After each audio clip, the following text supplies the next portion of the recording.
নমস্কার। এই পৃথিবীর যারা বিভিন্ন ফিল্ডে বিখ্যাত ব্যক্তি, এই বিখ্যাত ব্যক্তিদের একটা কমন বৈশিষ্ট্য আছে।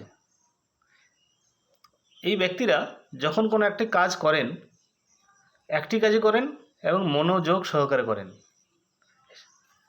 এবং সেই মনোযোগটা হয় গভীর মনোযোগ। আর সাধারণ মানুষ, আমরা যারা বিভিন্ন সময় বিভিন্ন কাজ করি, আমাদের মাথার মধ্যে অনেকগুলো চাপ থাকে, অনেকগুলো চিন্তাভাবনা নিয়ে আমরা কিন্তু একটা কাজ করি। বিজ্ঞান বলছে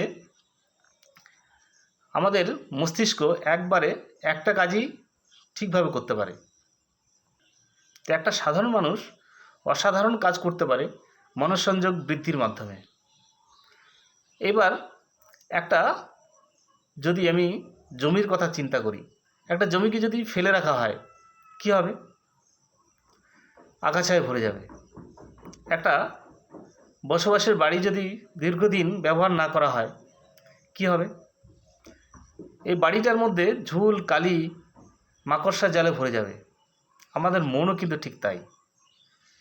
আমরা মনকে যদি আলগা ছেড়ে দিই, আমাদের মন বিভিন্ন নেগেটিভিটি, বিভিন্ন ধরনের চিন্তা, টেনশন, এইভাবে আমাদের মন কিন্তু বিষিয়ে যাবে।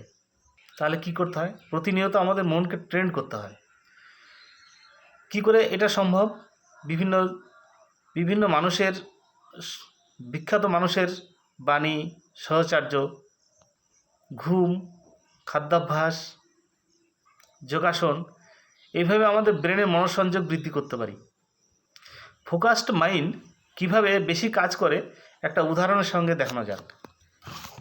এই এক লিটার জলের বোতল, এই যখন আমি হাতের উপর রাখছি, দেখুন চাপ দিচ্ছে। এই যে জলের বোতলের যে ওজন, এটাকে আমি ফোর্স ধরছি 100 ইউনিট, এবং এর যে তলার যে এরিয়া, এটাকে আমি 10 ইউনিট ধরছি। তাহলে 100/10 প্রেশার কত হলো? 10।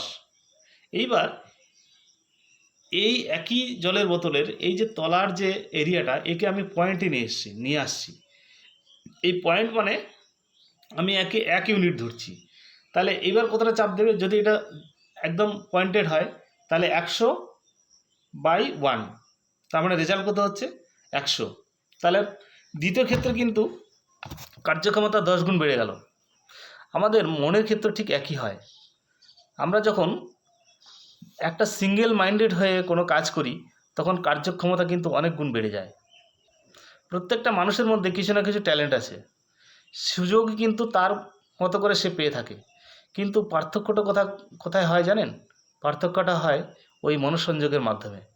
যে যত বেশি মনোসংযোগ করতে পারে, তার কার্যক্ষমতা তত বেশি হয়, তার সফল হওয়ার সম্ভাবনা কিন্তু তত বেশি থাকে।